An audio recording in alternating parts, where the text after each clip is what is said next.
Well, you mentioned Dr. Dre, who's going through a nasty divorce right now. Ooh. And he had a brain aneurysm. And he was in the hospital for like a week in ICU. Right down the block from me. He was at Cedars. Oh, okay. I live right up the block. Huh.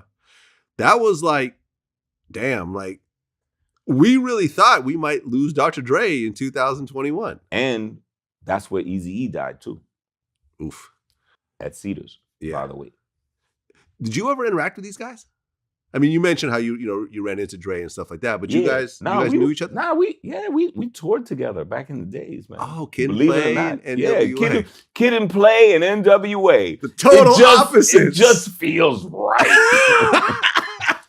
What could go wrong? If you go back to the movie Straight Outta Compton, right? Yeah. That tour they were on. We were on that tour. They just didn't mention it in the movie. Were you in Detroit when? No, we weren't on the Detroit show. But we were because we actually had to leave the tour a little bit early because we went to go film the original House Party. Mm-hmm. So we weren't at the Detroit show. But we did like, I don't know, probably about 8 shows with them. Eazy-E, NWA, Kid and Play, JJ Fad, DOC. I think Kwame may have been on it as well. And and I remember them proposing that tour to us. And I was like, fuck, what we doing with these gangster dudes, man? Get out of here. And, because I thought it was like 2 different audiences. I was like, yo, that's not us. And, everybody else was like, nah, we're going to do it. We're going to do it. Right. And then we had the best time. We all, I know them dudes to this day, man. I fuck with them. Right. But to be fair, you really have to understand that back then, there were so few hip hop groups that you couldn't just segment it out to hip hop genres. Right. But let me tell you why. Let me tell you why. Let me tell you why groups like NWA and why groups like Public Enemy always asked us to tour with them. We helped them. We helped them get in the buildings. Those groups had trouble getting insurance for those buildings. So Public Enemy would call us every year like, yo, boom, boom, boom. Yo, we got Kid and Play, and they used us to not used us, but they incorporated us to kind of show that it's not all boom diddy bap, it's not gangster rap, it's not that Public Enemy political stuff, and we all went out together. That's why they would throw us or Jazzy Jeff and Will on the bill with them to get in the building. Shit. Was TK Kirkland? TK Kirkland. You always get me talking about this. He's everywhere. TK, yeah, TK. Everywhere. No, TK was the MC of that NWA tour. Mm-hmm. He was, in between all the acts and whatever like that. Yeah, that's TK. Too Short was on that tour. Too Short as well. Yes, right. We were the ones that didn't really belong, but we was like, hey, whatever, Any crazy Eazy-E NWA stories along the way?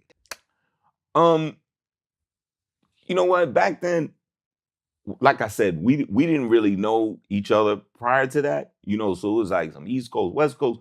But once we got down and started kicking it, man, we were all getting along, shooting pool, at the hotel or whatever like that. And chasing girls type stuff. There was a lot of that going on back then. We never saw a whole lot of Eazy.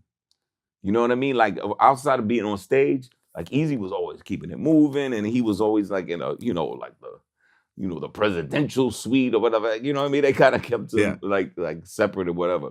But I do remember one night we were performing. I think it was Cincinnati, and they gave us a little pep talk before the show. They had like the city council person and some of the local leaders saying, "Hey, man, you guys cannot curse on stage. We can't have no cursing. There's zero tolerance. Like NWA don't even think about singing 'Fuck the Police.' That's everything is done. All you can't curse this and that." And back in the days, like, Play and I was never really known for that, but there was a point in the song Getting Funky where we would go, "Man, don't even fuck with me. We get funky." Like that. We would do that. So that night, we flipped it. We went back to the original and we was like, "Man, don't even mess with me. We're getting funky." Blah, blah, blah, blah. Then later on, NWA went on and they started cussing and whatever like that. And we all had to run out off the stage into the van before the cops came and run back to the hotel, right? So man, we all ran in, and we're all in the van together. I'm in the van, and we got Ren and Ice Cube, and they were all up in there. And then I think it was Cube. Cube looked at me like, look at me like I'm a sucker. And he was like, man, don't even mess with me. We're getting funky. I was like, shut up. like you fucking, like you pussy ass motherfuckers. I was like, because they cussing. That's the reason why we had to dip. But he was like, man, don't even mess with me. We're getting funky. I was like, shut up. Ice Cube.